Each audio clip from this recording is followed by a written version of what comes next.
Ever feel like you're stuck on a treadmill? Mm-mm. You know, working hard but not really getting ahead financially? Yeah, I know that feeling. It's like we're all chasing this idea of financial freedom, but the usual advice, go to school, get a good job, invest in your 401k. Yeah. It's like, are we just running in place? You can definitely feel that way sometimes, like you're working for money, not the other way around. Exactly. And that brings us to this deep dive, Rich Dad, Poor Dad. It's been a bestseller for, like decades now? And yeah, it's got its share of controversy, but people are still debating it, which I think says a lot. It's definitely a book that gets people talking. And for good reason. It challenges a lot of conventional wisdom about money. Right. It's like Kiyosaki throws down a gauntlet and says, hey, what if everything you thought you knew about money was wrong? He definitely doesn't pull any punches. One of the things that makes this book so interesting is how he uses the contrasting viewpoints of his own dads to illustrate different paths to financial success. Yeah, that's such a brilliant storytelling device, right? You've got his biological dad who represents that traditional path we were just talking about. Get a good education, climb the corporate ladder, prioritize job security. The classic American dream. Exactly.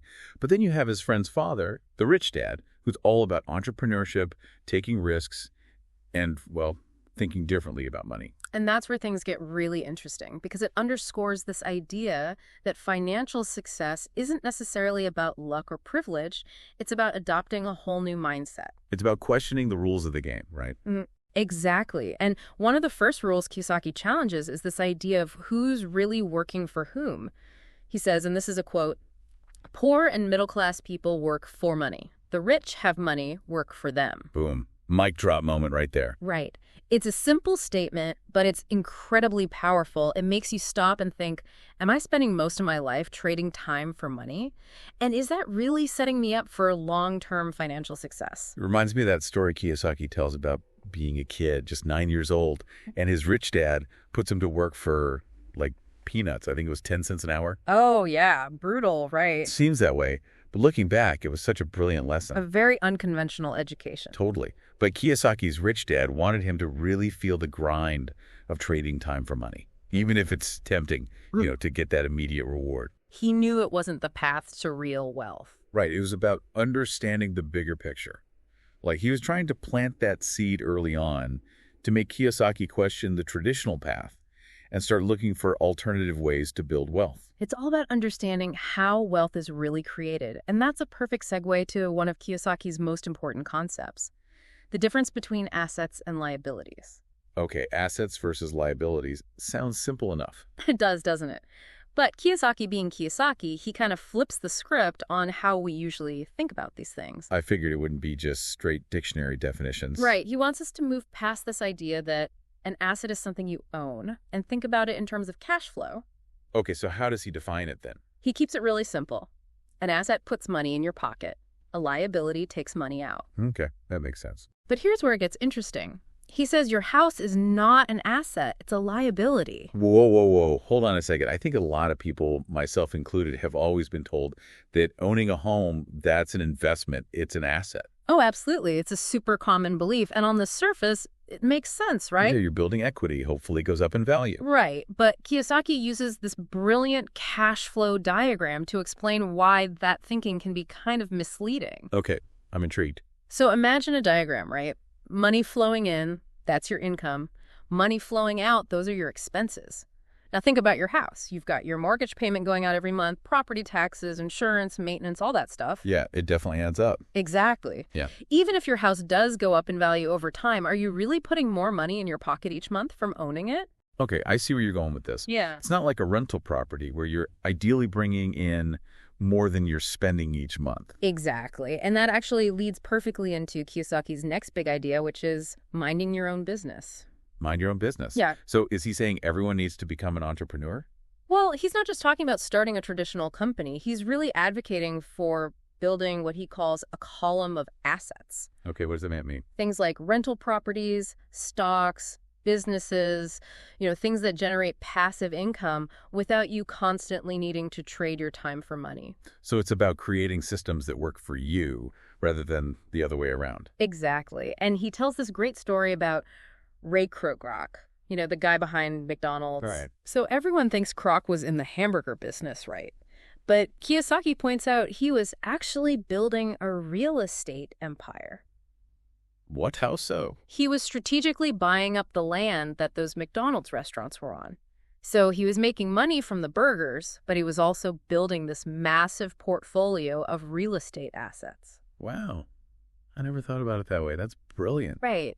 Talk about thinking outside the bun. Okay, that's a good one. Yep. So we're building assets, we're creating systems, and then Kiyosaki throws in this curveball, corporations. Yeah, that one usually throws people for a loop. Right, because you don't normally think of corporations when you're talking about like everyday people working towards financial freedom. It seems like something only rich people need to worry about. Exactly. So what's Kiyosaki's take on that? He argues that corporations, when used strategically, can actually offer some serious legal and tax advantages. Okay, but how does that apply to people who aren't already millionaires?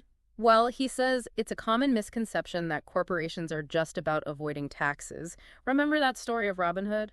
Robbing from the rich to give to the poor? Yeah, classic. He uses that as an analogy to explain how throughout history, the wealthy have used corporations as a legal way to protect their assets and minimize their tax burden. So it's like this whole hidden system that most people don't even know about. Exactly. And Kiyosaki's whole point is that everyone should understand how these systems work so they can make informed decisions about their own finances. It's about leveling the playing field by empowering people with knowledge. So it's not about like endorsing shady tax loopholes or anything like that. Yeah, not at all. It's about understanding the rules of the game so you can play it effectively. Exactly. And this knowledge becomes even more important when we talk about Kiyosaki's concept of inventing money. Inventing money. Okay, now you're just messing with me. It sounds crazy, right? Yeah. But he's not talking about literally printing your own cash. Okay, good, because I was about to get nervous. He's saying that financial intelligence isn't just about managing the money you have. It's about creating opportunities, spotting those things that other people miss. So it's about having that entrepreneurial vision, being able to see potential where others don't. Exactly. And he illustrates this with a story from his own life. He bought this rundown house for like $20,000. Okay. Fixed it up a bit and flipped it for $60,000. Wow, just like that. It wasn't magic. It was about knowledge and timing and having the confidence to go for it. So he saw an opportunity that other people missed, probably because they were too busy worrying about their job security. Exactly.